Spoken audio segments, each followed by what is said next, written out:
not sure why I want to share my story. I don't know if it's going to be a disaster, but I hope that this would actually change at least a bit, change how people look at suicide victims, how they think about their feelings and decide what they should have done.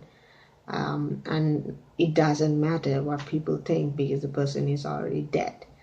So, also, I am kind of tired of being this person, trying to be this person who I am no longer.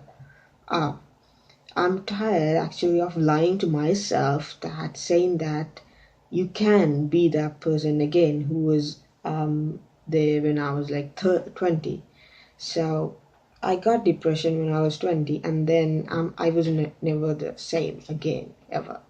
Because that changes you as a person, it changes your personality, changes everything. And even now, I feel like I was able to do certain things in past, so I should be able to do the same things now. But I keep disappointing myself, so I'm like, whatever. People who know me, my friends, my family, there's a big possibility that this is going to change how they see me. But I can't help it, right? Because I can't be something I'm not, and all these expectation I have from myself as well, and all these expectation from other people, I don't think I'm going to be able to keep up. So if it means that I'm a failure, that I'm below par, that it's what it is. So the suicide hype that's going on Facebook, maybe I wanted to tell my story because of that, but it became pretty relevant like last week. I was like in a miserable place. Actually, my depression, as I mentioned earlier, started in 2010 when I went to uni, and then it was a complete disaster because I was never depressed before. I've been sad, but I was never depressed before. I was in hospital, and then I came back, and the same thing happened. And in 2012, I tried to just. I don't want to kill. I don't want to say I tried to kill myself because that's not what I did. I just want to shut this voice inside my head because it keep asking me to die because there's no hope, there's no reason to live, my rest of my life is going to be miserable, and just what's the point, just die. And I have I have like, it's really difficult for me to control my thoughts because I have no control of them whatsoever. But there's this one thought is that is what keep me going, like that is what stops me from actually dying. That is this person, this is one person I can't do that to. I cannot die and let that person go through that pain, no matter how hard, how miserable my life is. It does not um, it's not a priority because I can't die. I just can't die because I can't let that person go through that. So that is one of the very few thoughts that I have ingrained in my brain. So because of that, I kept in 2012. I kept writing. I'm sorry, I'm sorry, I'm sorry. I don't want to die, but I had to do it. I have to do it. I just can't shut the voice out. I can't live like this. I'm sorry. I wouldn't do it if if isn't the worst case scenario. And then I was like asleep for 2 days. That's the extent of it. But um, because of that, I know that no matter how bad I feel, I wouldn't do it. When I came to US, I had this thing in the back of my mind that I'm going to be depressed. Man, this is going to be really hard because it happened before. Every time I change places, every time I go from school to uni, or uni to a job, or job to here, uh, I know that I'm going to be depressed because I'm not good with changes. And this didn't happen just after I got depressed. I was like this since I was a kid, like even before my mother died. Um, if I thought that everything like that's negative about me and this whole death, it's because my mother died when I was 8. But I don't think so, because I remember having these feelings of anxiety and isolation when she was there as well. So I don't know when I had the first suicidal thought. It was definitely between like maybe 11, 12, 13 years of age. I don't know, somewhere around that. And 2012 that happened, and then last week was the most depressed I've been since 2012, and I came this close, but I couldn't do it because the person I mentioned before. So when I came here, I felt so stuck because I can't go anywhere. You need a vehicle to go somewhere, and everything is so far apart. Even though I had people around me, it was not enough. I felt like um, everything I hoped that US would be was not. It was, but I was not happy for some reason.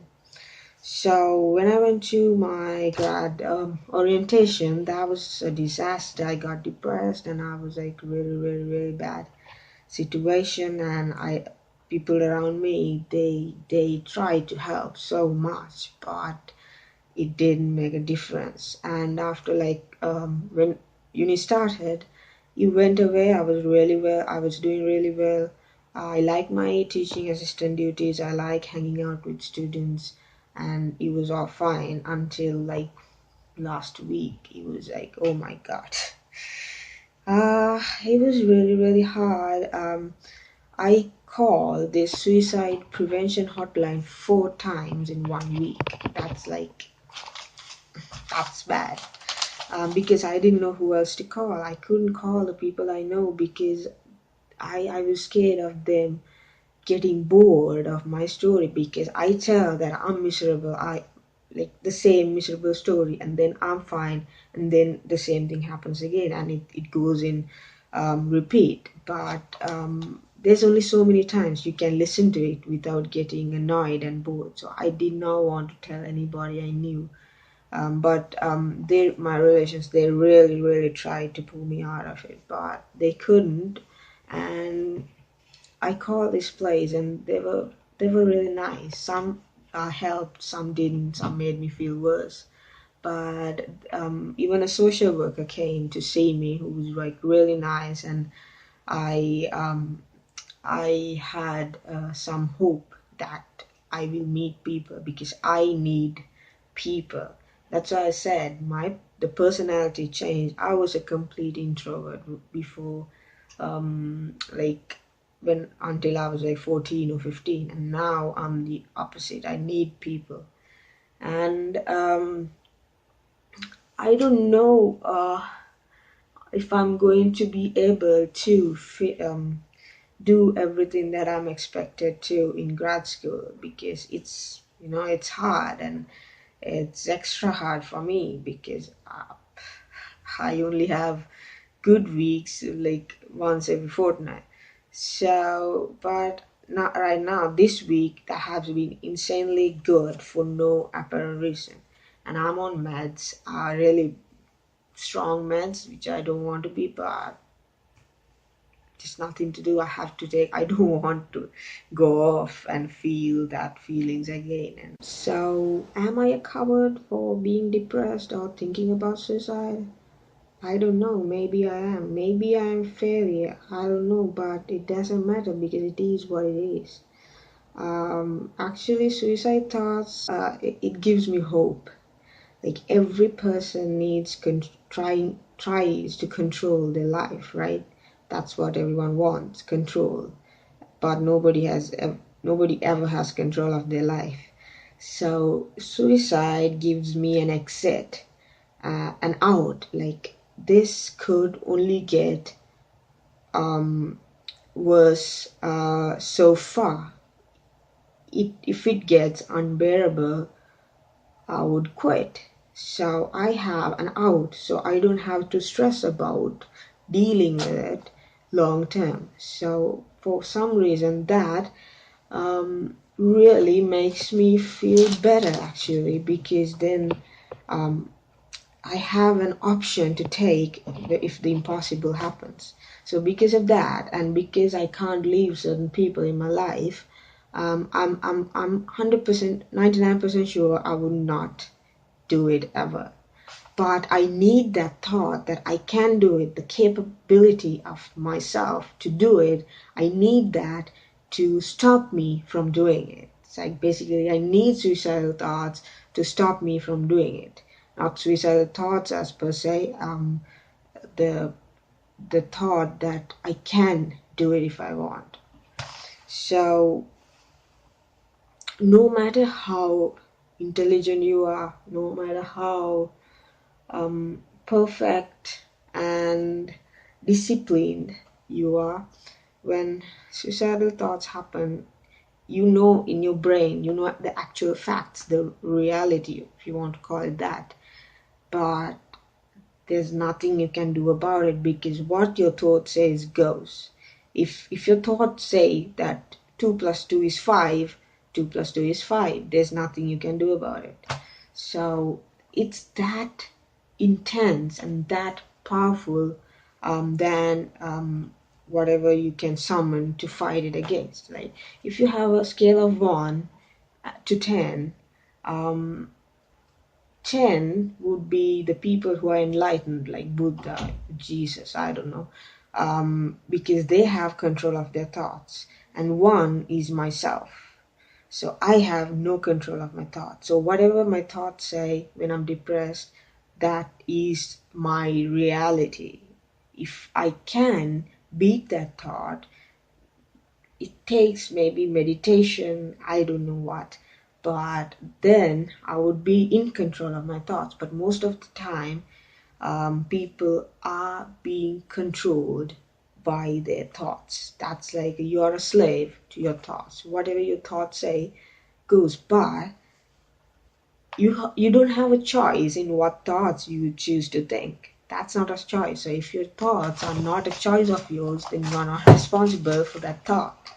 So for my suicide feelings, it doesn't mean anything about my character. It might affect my intelligence, it might affect my memory power or my concentration, but it doesn't affect who I am as a person. So just because a person die or choose to kill themselves, it doesn't mean that their character is bad or their character is weak. It just means that they could not counterattack their thoughts, and that could happen to anybody. So the important thing is to identify that you have a problem.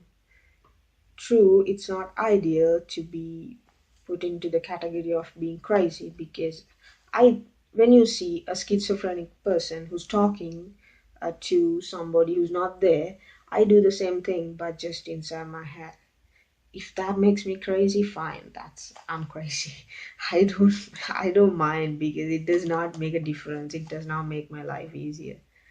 So it's just, if you have a problem or if your friends have a problem, please, please, please, please go see somebody who can help them, or take medication. You don't have to take medicine. You just can just go and talk, and then it's like it's one of the most favorite parts of my life, talking to people.